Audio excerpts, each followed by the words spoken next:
Hello learners, कैसे हैं आप। आइए आज हम लोग अपना जो प्रीवियस टॉपिक था दैट इज़ इलेक्ट्रिसिटी उसको एक्सटेंड करते हैं। Let's start with the SI units of the physical quantities which we have discussed in previous lectures. तो सबसे पहले हम लोग देखते हैं एसआई यूनिट्स की बात कर लेते हैं। तो अभी तक जो भी हमने फिजिकल क्वांटिटी की जो भी डिस्कशन किया है, तो सबसे पहली जो यूनिट है दैट इज़ या physical quantity that is charge. Charge की जो हम एसआई यूनिट्स की बात करते हैं दैट इज़ कूलम्ब्स, और इसको हम लोग रिप्रेजेंट करते हैं कैपिटल सी से। वहीं पे जो हमने नेक्स्ट क्वांटिटी की बात की, नेक्स्ट फिजिकल क्वांटिटी की बात की थी that is current, having a unit of ampere and that is represented by capital A. वहीं पे जो हमारे पास थर्ड फिजिकल क्वांटिटी थी दैट इज पोटेंशियल डिफरेंस,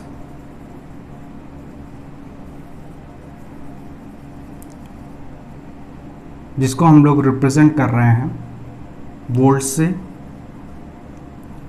और जिसको रिप्रेजेंट किया जाता है V से। Next quantity is resistance. तो रेजिस्टेंस की जो हमारे पास यूनिट है that is ohm and that is represented by omega. Next quantity is resistivity, that is represented by ohm meter, या इसको लिखते हैं हम लोग ओमेगा मीटर। तो ये रही हमारे पास क्वांटिटीज। इसके बाद हमने दो क्वांटिटी और देखी थी। पहली है conductance. Conductance is represented by G and that is equals to 1/R। तो हमारे पास जैसे कि हम देख सकते हैं रेजिस्टेंस की जो यूनिट है दैट इज ओम, तो इसकी जो यूनिट है that is mho and that is represented by inverted omega, या इसको जो हम लोग लिखते हैं that is represented, that is also written as Siemens। वहीं पे जो हमारे पास नेक्स्ट क्वांटिटी है दिस इज सेवंथ क्वांटिटी जो है that is conductivity and represented by sigma। And जैसा कि हमने देखा कि रेजिस्टेंस जो कंडक्टेंस है that is inverse of resistance, then conductivity is inverse of resistivity and that is represented by rho, इसको रिप्रेजेंट कर रहे हैं हम लोग आर से। तो जस्ट अपोजिट है दैट इज ये यहाँ पे जो 1/रेजिस्टेंस रेजिस्टेंस हो रहा था या दैट इज 1/ओम। ओम को जब हम लोग ऊपर कर रहे हैं, जब ऊपर ट्रांसपोर्ट कर रहे हैं न्यूमरेटर में, तो हमारे पास जो हम लिख रहे हैं दैट इज महो। तो दिस इज 1/ओम मीटर, तो दैट विल बिकम महो पर मीटर, या फिर इसी को हम लिख रहे हैं सीमेंस पर मीटर। तो these are the SI units of the fundamental physical quantities which we have discussed in earlier lectures. If you have not if you have any confusion or if you not have checked those lectures, I will put up the link in the description box and you can check out those lectures. तो आज के लिए हमारे पास जो SI units हैं ये आप लोग 1 मिनट वीडियो पॉज करके नोट डाउन कर लीजिए और फिर हम लोग अपने आज के टॉपिक पे बढ़ते हैं। तो जो आज का हमारा सबसे पहला टॉपिक है, बेसिकली हम लोग को डिफरेंट एप्लीकेशंस के लिए जो भी हम लोग वायर यूज़ कर रहे हैं उसके बारे में डिस्कस करना है। So we have to use see choice of material for different applications.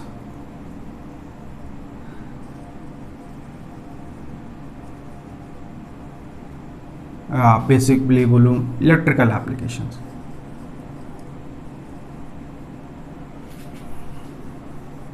Of wires, तो जो सबसे पहला फर्स्ट एप्लीकेशन है फॉर कनेक्टिंग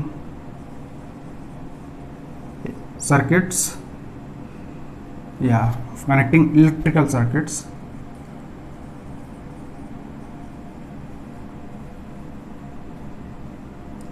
तो बेसिकली कनेक्टिंग वायर के लिए हम लोग यूज़ कर रहे हैं यहाँ पे जो हमारा फर्स्ट एप्लीकेशन है।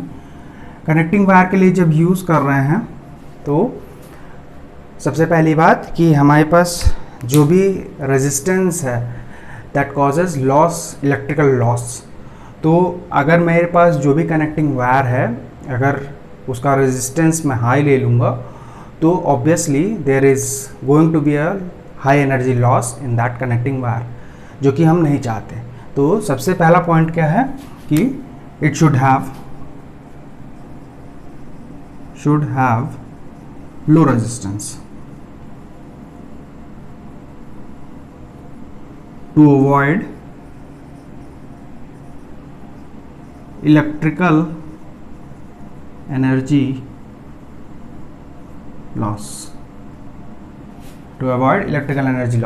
अब रेजिस्टेंस कम करने के लिए देखिए हमारे पास resistance is equals to rho L by A, that is dependent upon resistivity, length of the conductor and the cross sectional area. अब देखिए अगर मेरे पास एक दो सर्किट हैं, this is circuit 1, this is circuit 2, I want to connect it with the wire, तो होगा क्या कि जो हमारे पास लेंथ ऑफ द वायर है that will remain constant for these two particular circuits. तो हमारे पास लेंथ क्या हो जा रही है, वो कांस्टेंट हो जा रही है। तो अब हमारे पास दो ही फैक्टर बचे जिसके बेसिस पे हम लोग आइडेंटिफाई कर सकते हैं the type of material which we are going to use, that is हमारे पास दो फैक्टर है resistivity and cross sectional area. तो रेजिस्टेंस डिक्रीज करने के लिए हमको cross sectional area should be large, जब हमारे पास क्रॉस सेक्शनल एरिया लार्ज होगा हमारे पास रेजिस्टेंस ऑटोमेटिकली डिक्रीज हो जाएगा। And resistivity should be low, अगर रेजिस्टिविटी मेरी लो होगी तो मेरे पास रेजिस्टेंस ऑटोमेटिकली लो हो जाएगा। तो यहाँ से देख लेते हैं सबसे पहली चीज़, cross sectional area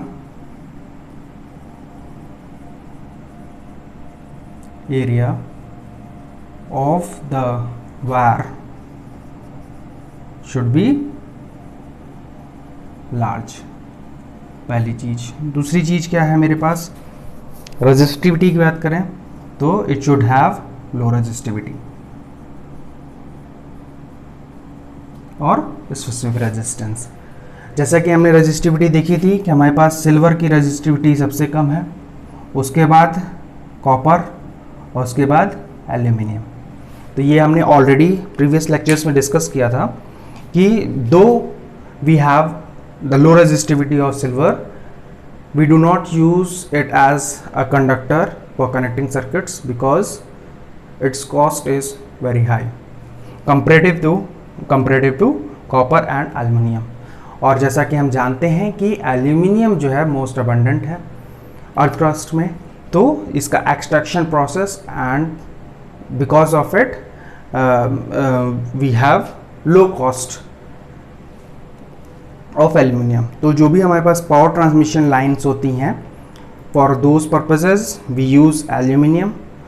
for household circuits those are small circuits we use copper. तो आप जनरली कॉपर पा जाएंगे इन हाउस होल्ड सर्किट्स, छोटे सर्किट्स हैं, we do not require large amount of copper to make those circuits. या फिर जैसे कि आप लोग फैन वाइंडिंग्स में देख सकते हैं या मोटर वाइंडिंग्स में देख सकते हैं, those are made up of copper. वहीं पे जो भी पावर ट्रांसमिशन लाइन है उसमें हम लोग को बहुत ही लार्ज अमाउंट ऑफ कंडक्टर चाहिए, तो those are made up of aluminium. तो these are the basically applications. वहीं पे देखें जो हमारे पास आपके पास जैसे हेडफोन के जैक्स होते हैं या फिर इंटीग्रेटेड चिप्स होती हैं जो आपके मोबाइल्स में यूज़ हो रही हैं, those are having gold plating. Gold plating, silver and gold is having the least resistivity, तो जिसकी वजह से उसकी कंडक्टिविटी जो है वो इंक्रीज़ हो जाती है। तो इसलिए हम लोग गोल्ड प्लेटिंग करते हैं किसी भी जो हमारे पास हेडफोन जैक होता है, आप देख सकते हैं 3.5 mm का जो जैक होता है उसके ऊपर कभी भी आप देखें तो एक येलो कलर की प्लेटिंग की जाती है and that is cold plating. और जो इंटीग्रेटेड चिप्स होते हैं उसमें भी हम लोग यूज़ करते हैं टू डिक्रीज द रेजिस्टेंस और to increase the conductivity of that particular material या कंडक्टिंग वायर। जो नेक्स्ट एप्लीकेशन है, सेकंड एप्लीकेशन हमारे पास, that is for standard resistances. तो स्टैंडर्ड रेजिस्टेंसेस बेसिकली हम लोग यूज़ कहाँ करते हैं? हम लोग यूज़ करते हैं, जैसे एग्जांपल में लिख सकते हैं हम लोग पोटेंशियोमीटर्स। पोटेंशियोमीटर्स बेसिकली हम लोग यूज़ करते हैं to measure the potential difference और to measure the standard resistance. आप लोग जब फिजिक्स लैब में जाएंगे तो वहाँ पे आप लोग को पोटेंशियोमीटर देखने को मिलेगा। उसमें एक देखिएगा, आप लोग के पास एक लंबा सा वायर होता है जिसको जॉकी के हेल्प से हम लोग, जिसके ऊपर हम लोग जॉकी स्लाइड करते हैं। तो basically that wire is a standard resistance. तो होता क्या है कि बेसिकली हमने देखा ओम्स लॉ में कि ohm's law is only valid at a constant temperature. तो वही कंडीशन इनके साथ भी है कि their resistance should not vary with temperature, क्योंकि ये जो भी हम लोग स्टैंडर्ड वायर यूज़ कर रहे हैं, स्टैंडर्ड रेजिस्टेंस वायर जो हम लोग यूज़ कर रहे हैं, basically those are used for measuring instruments. और मेजरिंग इंस्ट्रूमेंट्स में अगर मेरा temperature, because we are going to use it at temperatures ranging from 20 degree Celsius, अगर आप ठंडी में यूज़ कर रहे हैं, या फिर 10 degree Celsius to maximum 45 to 50 degree Celsius.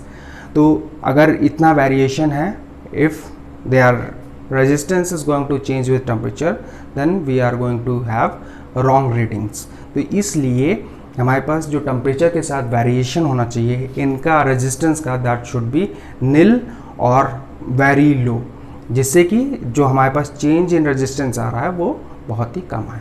तो the most important point is they have high resistance and their resistance should not vary with temperature। तो इसमें हमारे पास बेसिकली जो एग्जांपल है, दैट इज़ दो मटेरियल हैं, दो एलॉयज हैं basically, that is constantan and manganin. ये दो हमारे पास, दीज आर बेसिकली एलॉयज। कोई भी हमारे पास प्योर मटेरियल नहीं है ऐसा। These are basically alloys, constantan and manganin, which is having very low or approximately nil change in resistance with change in temperature। तो इसलिए these are suitable for standard resistances। तो अब आइए हम लोग जो हमारे पास थर्ड जो एप्लीकेशन है उसका डिस्कशन कर लेते हैं। Third application is basically for fuses. हम लोग जो तीसरे एप्लीकेशन की बात करने वाले हैं, that is fuse. Fuse is basically electrical wire. देखिए हमारे पास कोई भी हाउस होल्ड सर्किट है,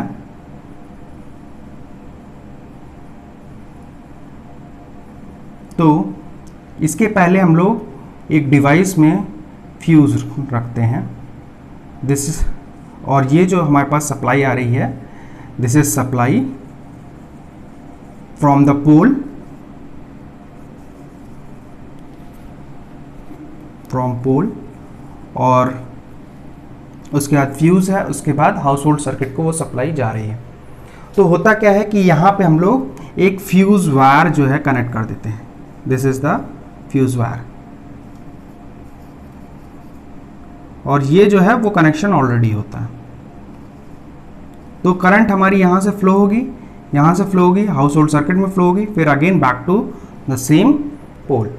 तो ये प्रोसीजर है। अब होता क्या है कि in case if there is a sudden short circuit, short circuit हो गया, तो होगा क्या कि यहाँ पे जब हाउस होल्ड सर्किट में शॉर्ट सर्किट हुआ, there is a large current flow. Short circuit का मतलब जब हमारे पास रेजिस्टेंस जो है दैट बिकम जीरो, और जैसा कि हम लोग देख सकते हैं V is equals to I R, तो अगर मैं देखूं I is equals to V upon zero, और zero that will become infinite, तो I becomes infinite in the short circuit for ideal conditions, but for practical conditions it becomes very large। तो current जब हमारे पास flow हो रही है इस house hold circuit में दैट इज़ वेरी लार्ज, तो होगा क्या, that causes a large amount of heat in the household circuits and it may cause fire, और अगर फायर हो गया तो that will cause a huge amount of loss. तो हम लोग इस शॉर्ट सर्किट की वजह से जो हमारे पास हाउस होल्ड सर्किट में जो भी लॉस होने जा रहा है उसको अवॉइड करने के लिए हम लोग ने एक वायर यूज़ किया है, एक different type of wire use किया है than that of household circuits, that is called as fuse. तो सबसे पहली बात, जो हमारे पास फ्यूज़ होना चाहिए उसका जो हमारे पास रेजिस्टेंस है वो ज़्यादा होना चाहिए than that of household circuit. क्यों? क्योंकि अगर मेरा रेजिस्टेंस ज़्यादा होगा तो हीट, बहुत ही large amount of heat produce होगी, और उस हीट की वजह से ये मेल्ट डाउन हो जाएगा, और जैसे ही फ्यूज़ हमारा मेल्ट डाउन हुआ it will break the circuit. ये हमारे पास सर्किट, ये जैसे ही मेल्ट हो गया वैसे ही ये सर्किट ब्रेक हो गया, हमारा लाइव वायर जो है वो डिस्कनेक्ट हो जाएगा, and that will stop the supply of current to the household circuit and thus it will protect the household circuit। तो basically fuse is being used to protect the household circuits। तो आइए देखते हैं सबसे पहली बात कि resistance should be large। तो resistance large होने के लिए हमारे पास जो resistivity है that should be large।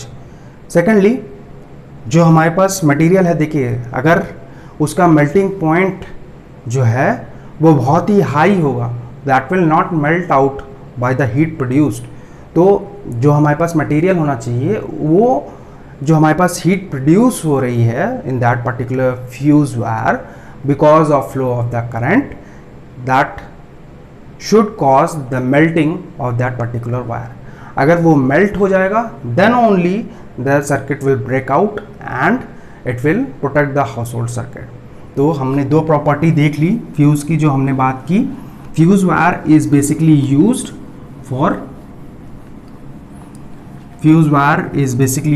for protecting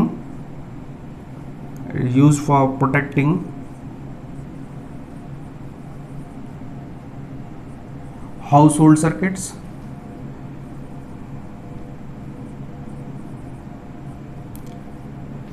and they should have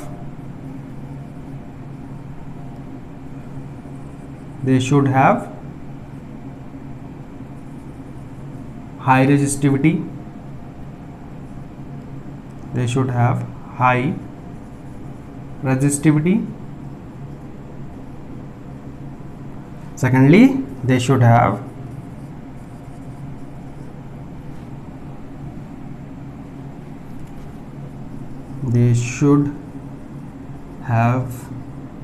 low melting point।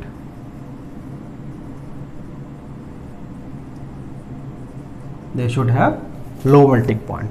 तो बेसिकली जो हमारे पास फ्यूज वायर है is made up of tin and lead alloy. जो हमारे पास फ्यूज वायर है that is made up of tin and lead alloy. तो ये तो है हमारे पास एप्लीकेशन। आइए हम लोग नेक्स्ट एप्लीकेशन देखते हैं। नेक्स्ट एप्लीकेशन में बेसिकली हमारे पास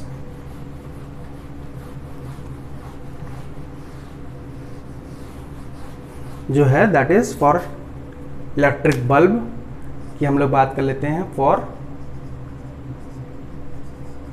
इलेक्ट्रिक बल्ब आपने देखा होगा, आपने जो बल्ब देखा होगा उसमें देखा होगा कि एक कंडक्टर रहता है जिसकी जो करंट उसके थ्रू पास हो रही है, दैट कॉजेस हीट डेसिपिएशन, और उस हीट डेसिपिएशन की वजह से वो जो बल्ब है हमारे पास ग्लो करता है। तो basically it should have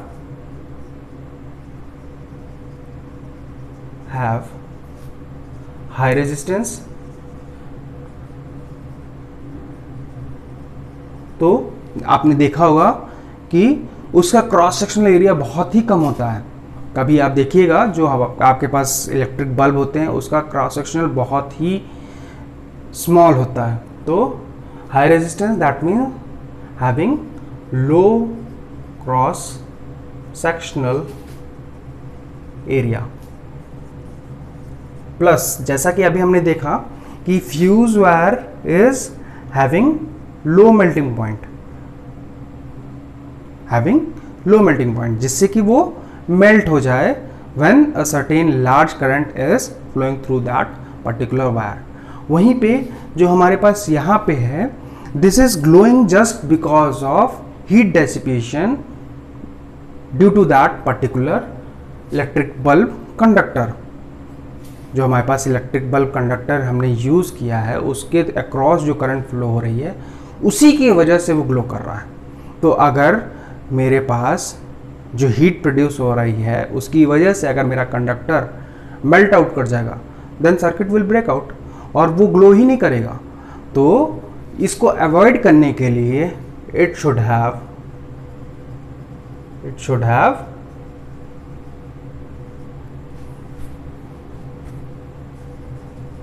high melting point. तो इसका मेल्टिंग पॉइंट जो है दैट शुड बी हाई। तो मेल्टिंग पॉइंट हाई होगा, उसकी वजह से क्या होगा कि मेरे पास जो भी जो भी कंडक्टर मैंने यूज़ किया है, it when the current passes out it dissipates a large amount of heat in the form of light and it will not melt out because of that heat। तो हमारा दोनों पर्पस सॉल्व हो गया। सबसे पहली बात जो हमने लाइट प्रोड्यूस की है उसकी वजह से क्या बोलते हैं हमारे पास जो हीट प्रोड्यूस हो रही है उसकी वजह से ये जो हमारा कंडक्टर है वो मेल्ट आउट नहीं होगा। जो नेक्स्ट एप्लीकेशन है हमारे पास, तो आइए हम लोग नेक्स्ट एप्लीकेशन देखते हैं।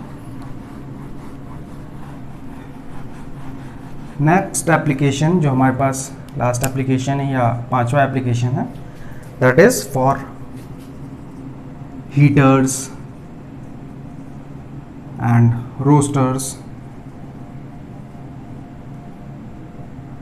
तो ये जो हमारे पास है हीटर्स और रोस्टर्स, ये बेसिकली हो क्या रहा है कि जब करंट फ्लो हो रही है तो it gets heated by the current flowing through that particular conductor. तो सबसे पहली बात तो it should have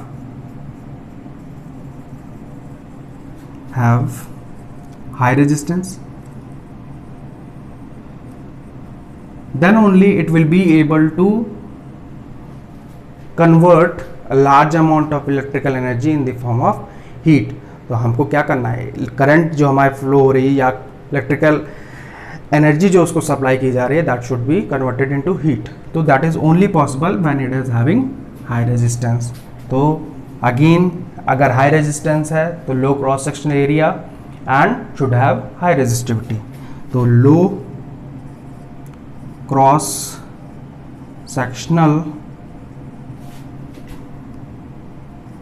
area and high resistivity. और उसके बाद नेक्स्ट हम लोग को ये करना क्या है कि अगर मेरे पास जैसे जैसे मेरे पास हीट इंक्रीज हो रही है, heat large amount of heat produce हो रही है, तो अगर उस हीट की वजह से मेरा टेम्परेचर इंक्रीज कर रहा है, अगर उस टेम्परेचर इंक्रीज की वजह से अगर मेरा रेजिस्टेंस जो है वो इंक्रीज करेगा तो that will become a plus point for me, क्योंकि हमको यहाँ पे रेजिस्टेंस जो है रिक्वायर्ड है दैट इज हाई रेजिस्टेंस। और जो हीट प्रोड्यूस हो रही है जिसकी वजह से टेम्परेचर चेंज हो रहा है, अगर उसकी वजह से भी हमारा रेजिस्टेंस इंक्रीज करेगा तो that will be a plus point for us. तो that will add more resistance to that given particular value of resistance. तो there resistance should increase with temperature। क्यों इंक्रीज करना चाहिए? टेम्परेचर के साथ जब इंक्रीज करेगा तो रेजिस्टेंस जो है वो जैसे ही हमारे पास इंक्रीज करेगा, जो हमको गिवन ऑलरेडी प्रेजेंट कंडक्टर का रेजिस्टेंस था उसमें जो इंक्रीज किया रेजिस्टेंस वो ऐड अप हो जाएगा और उससे ज़्यादा हाई रेजिस्टेंस हमको अगेन मिल जाएगा। तो that will be beneficial for us. इस कैटेगरी में बेसिकली हमारे पास एक कंडक्टर है that is nichrome. This is also a alloy nichrome, जो कि हम लोग यूज़ करते हैं for making of these heaters और रोस्टर्स। तो हमारे पास दिस 3 एलॉय आ गए। सबसे पहला हमारे पास या मैं 4 एलॉय आ गए। फ्यूज स्क्वायर के लिए हमने टिन और लेड का एलॉय यूज़ किया था। स्टैंडर्ड वायर के लिए कॉन्स्टेंटन एंड मैग्नेनिन जो हमने यूज़ किया था, दोज आर ऑल्सो एलॉय। और जो हीटर्स और रोस्टर के लिए हम लोग यूज़ कर रहे हैं दैट इज़ नाइक्रोम। तो ये है हमारे पास basic applications of the wires which we use in our daily lifes in the form of electrical appliances. तो ये दोनों आपके पास वो 2 प्रॉब्लम है, 2 न्यूमेरिकल प्रॉब्लम है। इसको आप लोग 1 मिनट पॉज कर लीजिए video. You should note it down and solve it by your own. अगर आप लोग को इसका सोल्यूशन नहीं मिल पा रहा है, आप लोग सॉल्व नहीं कर पा रहे हैं, then you should look after the solution. तो आप लोग 1 मिनट इसको पॉज करके ट्राई कर लीजिए। मैं इसका सोल्यूशन करने जा रहा हूँ। तो इसमें हमारे पास गिवन है 2 वायर्स ऑफ सेम मटेरियल। सबसे पहली चीज़ जो हमको देखना है दैट इज सेम मटेरियल। अगर सेम मटेरियल है तो resistivity will remain constant and having same length. जो हमारे पास लेंथ ऑफ द कंडक्टर है दैट रिमेन्स सेम। रेडियाई जो हमको दिया हुआ 1 mm एंड 2 mm। तो radii 1 R1 is 1 mm and R2 is equals to 2 mm। तो अभी हमको कंपेयर करना है देयर रेजिस्टिविटी। तो जैसा कि अभी हमने बात की कि रेजिस्टिविटी विल रिमेन कांस्टेंट। तो अगर मैं इसकी रेशियो की बात करूं तो दोनों ही कंडक्टर्स में जो रेजिस्टिविटी होगी that is going to be 1:1। That means कि हमारे पास रेजिस्टिविटी दोनों ही रेजिस्टेंसेस की सेम होगी। क्यों? क्योंकि because we are having same material. अब नेक्स्ट बात करते हैं देयर रेजिस्टेंस कंपेयर करना है। तो let us assume this is resistance 1, this is going to be rho L by L1 by A1। वहीं R2 जो है that is rho। देखिए दोनों में हमारे पास रेजिस्टिविटी सेम है, इसलिए मैंने रो से रिप्रेजेंट किया। Rho is equals to into L2 upon A2। तो लेंथ जो है वो हमको सेम दी हुई है। अब मैं ले लेता हूँ ratio. This is going to be R1 upon R2। तो मेरे पास क्या होगा कि रो कांस्टेंट है, सेम है, that will cancel out. L1 and L2 is equal, L1 is equals to L2 है, ये हमको गिवन है ऑलरेडी। तो यहाँ से L1 और L2 कैंसिल आउट हो जाएगा and this will become 1 upon A1 divided by 1 upon A2 and that will become A2 upon A1। अब देखिए हमको एरिया फाइंड करना है। Area that will depend upon cross sectional area की बात करनी है हमको। अगर मेरे पास सिलेंडर है तो जो हमारे पास क्रॉस सेक्शनल एरिया होगा that will be a sphere, या मैं बोलूँ circle, that will be a circle, sorry not sphere but circle. तो फर्स्ट केस में क्या है, हमको रेडियस दिया हुआ है 1 mm। तो अगर मैं इसका क्रॉस सेक्शन निकाल रहा हूँ that is pi R square. वहीं पे यहाँ पे जो होगा अगेन सर्कल होगा and that will B 2 mm। तो यहाँ पे अगेन मेरे पास जो होगा that is pi R square या R2 square, this is R1 square. तो अब यहाँ पे देखिए कि पाई जो है वो अगेन मेरे पास कांस्टेंट है, दोनों में इक्वल है। तो that will B cancelled out and that will become R2 square divided by R1 square. अब R2 हमको जो गिवन है दैट इज 2 mm और R1 is given as 1 mm। तो दैट विल बिकम 4/1, या फिर मैं लिख सकता हूँ the ratio R1 is to R2 is going to be 4:1। तो इस तरह से हमको दोनों ही पार्ट का सोल्यूशन मिल गया। The first part is the ratio of the resistivity is 1:1। Why? Because we are having same material, so the resistivity of that of those resistances. तो जैसा कि हमने फर्स्ट प्रॉब्लम में देखा कि हमारे पास जो रेशियो ऑफ रेजिस्टिविटी है दैट इज 1:1, और जो सेकेंड पार्ट में रेशियो ऑफ रेजिस्टेंसेस है that is R1 is to R2 is 4:1। तो आइए अब हम लोग सेकंड प्रॉब्लम देखते हैं। सेकंड प्रॉब्लम में हमको गिवन जो है, लेट अस अज्यूम हमको जो रेजिस्टेंस R1 गिवन है दैट इज 3 ohms, वहीं पे जो लेंथ गिवन है L1 is 10 centimetres. Let us assume its radius to be R1। वहीं पे हमने जो एज्यूम किया है, जो हमारे पास सेकंड कंडक्टर है उसका रेजिस्टेंस मुझे फाइंड आउट करना है R2। We have to find out R2 what will be the resistance. L2 जो लेंथ है हमारे पास that is given to be 30 centimetres, और जो हमारे पास रेडियस है let us assume it to be R2। तो हो क्या रहा है, मेरे पास एक कंडक्टर गिवन है, एक सिलेंड्रिकल कंडक्टर, जो हमारे पास वायर था, मान लीजिए वो सिलेंडर था। तो बेसिकली हुआ क्या कि इस वायर जो इसका रेडियस था R1 था, और इसकी लेंथ जो थी दैट इज 10 सेंटीमीटर। अब मैंने इसी कंडक्टर को स्ट्रेच कर दिया है और द लेंथ बिकम्स 30 सेंटीमीटर, और यूनिफॉर्म जो क्रॉस सेक्शनल रेडियस है दैट इज R2। तो देखिए जब मेरे पास जो भी कंडक्टर स्ट्रेच हो रहा है जैसे कि यहाँ पे है, तो द वॉल्यूम रिमेन कांस्टेंट, इसका वॉल्यूम जो है वो हमेशा कांस्टेंट रहेगा। तो आइए देखते हैं इसका वॉल्यूम क्या होगा। Volume will become pi R square या R1 square into H1, that is pi into R1 is R1 square and H1 is 10 centimetre. तो this is the volume of the first conductor. वहीं पे अगर मैं volume दूसरे conductor की बात करूं that will become pi R2 square into H2 we have been given as 30 centimetre, तो pi into R2 square into 30, और ये दोनों वॉल्यूम जो हो गए that will remain equal.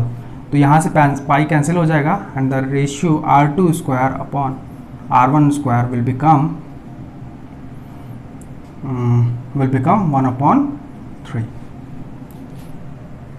will become 1/3। ठीक है, तो अभी हम लोग देखते हैं R1 अपॉन R2। तो R1 upon R2 is going to be rho L1 upon A1 divided by rho L2 upon A2।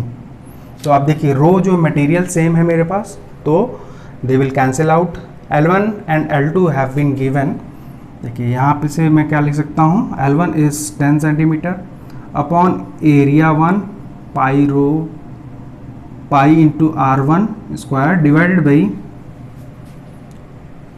जो लेंथ है हमारे पास that is 30 centimetre, this is 30 divided by pi R2 square.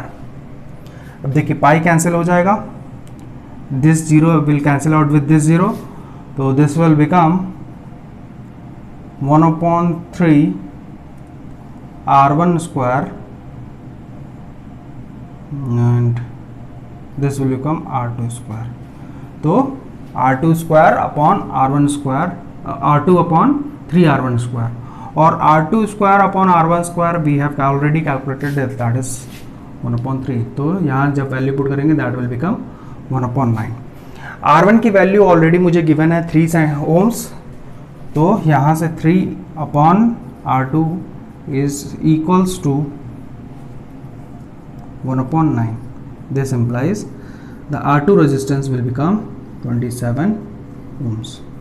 So this is the new resistance, the value of the new resistance which is obtained by stretching this conductor। तो ये थे हमारे पास दोनों numerical. आज के लिए बस इतना ही। अब जब हम लोग नेक्स्ट लेक्चर में मिलेंगे, we will talk of standard cells, जो हमारे पास कॉम्बिनेशन ऑफ रेजिस्टेंसेस हमको उसकी बात करनी है। फिर हम लोग इलेक्ट्रिकल हीटिंग की बात करेंगे। तो मिलते हैं नेक्स्ट लेक्चर में। Stay tune and keep learning. Thank you.